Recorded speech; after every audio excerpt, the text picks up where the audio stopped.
Assalamualaikum warahmatullahi wabarakatuh. Perkenalkan, nama saya Felicia Setiawan dari kelas 11 MIPA D absen 15. Hari ini saya akan melakukan praktikum fisika mengenai perpindahan kalor melalui konduksi, konveksi, dan juga radiasi. Selamat menonton. Pertama, kita akan melakukan percobaan terhadap perpindahan kalor melalui konduksi.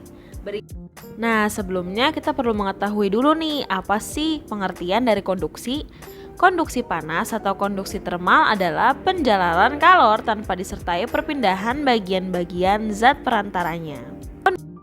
Rumus perpindahan kalor secara konduksi adalah Q sama dengan K dikali A dikali T dikali delta T per L.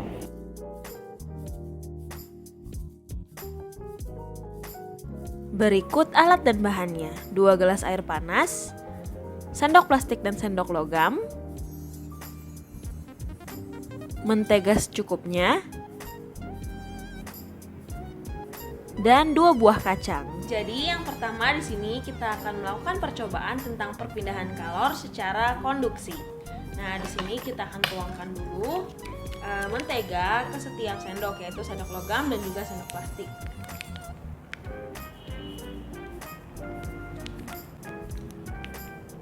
Ini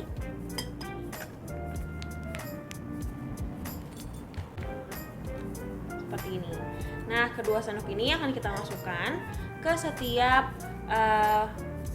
gelas yang sudah berisi air panas. Lalu sebelumnya kita akan masukkan dulu sebuah biji kacang di setiap mentega.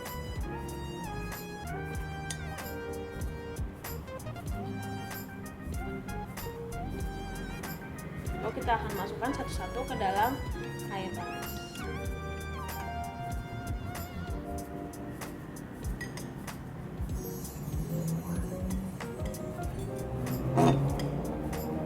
Dan kita tunggu beberapa saat untuk melihat perubahan yang terjadi kepada kedua sendok yang sudah kita isi dengan mentega ini. Setelah kita tunggu beberapa lama, margarin lama-kelamaan akan menjadi cair. Dan lama-kelamaan ia akan turun menuju air panas yang telah kita sediakan sebelumnya. Dan perbedaannya nampak jelas bahwa sendok plastik tidak mengalami perubahan sama sekali. Nah, setelah beberapa lama ternyata kacang turun ke permukaan air dari mentega. Lalu mentega yang ada di sendok plastik, kacangnya tetap tidak turun atau tidak mengalami perubahan.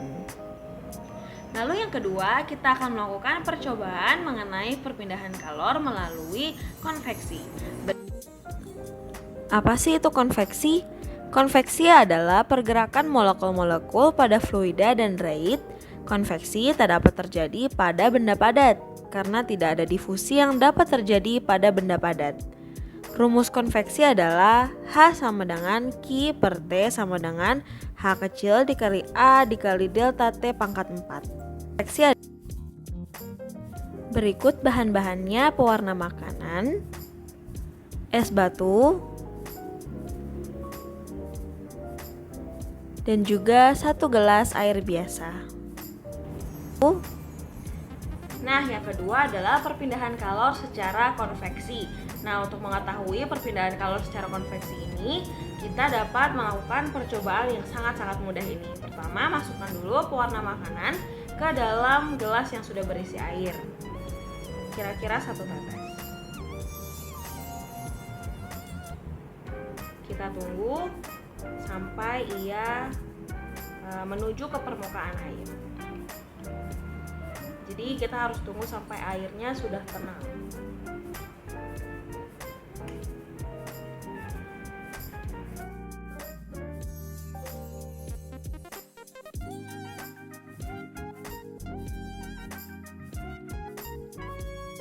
Lalu kita masukkan sebuah bongkahan es ke dalam air yang sudah kita celupkan dengan pewarna tadi.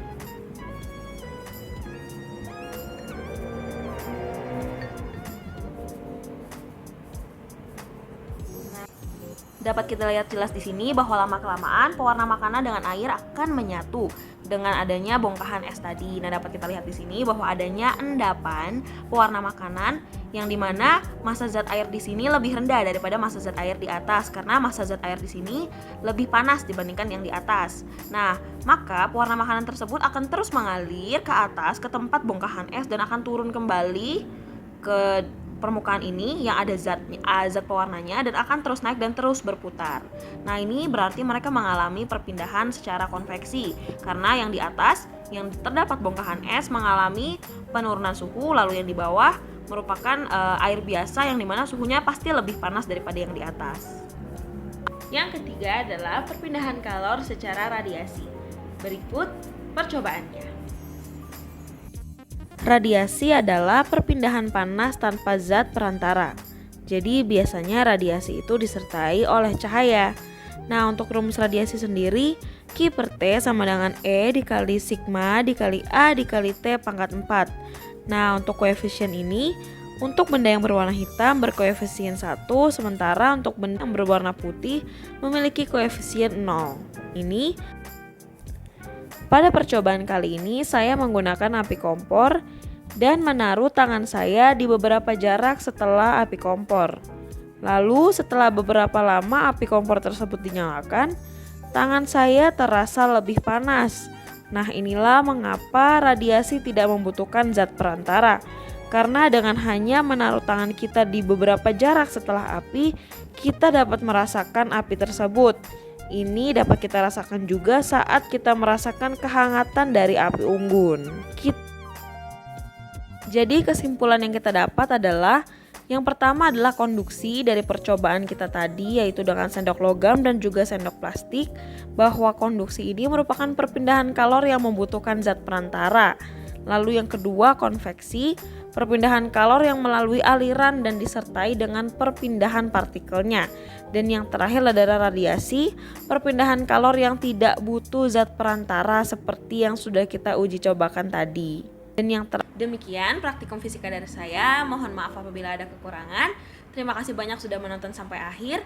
Assalamualaikum warahmatullahi wabarakatuh.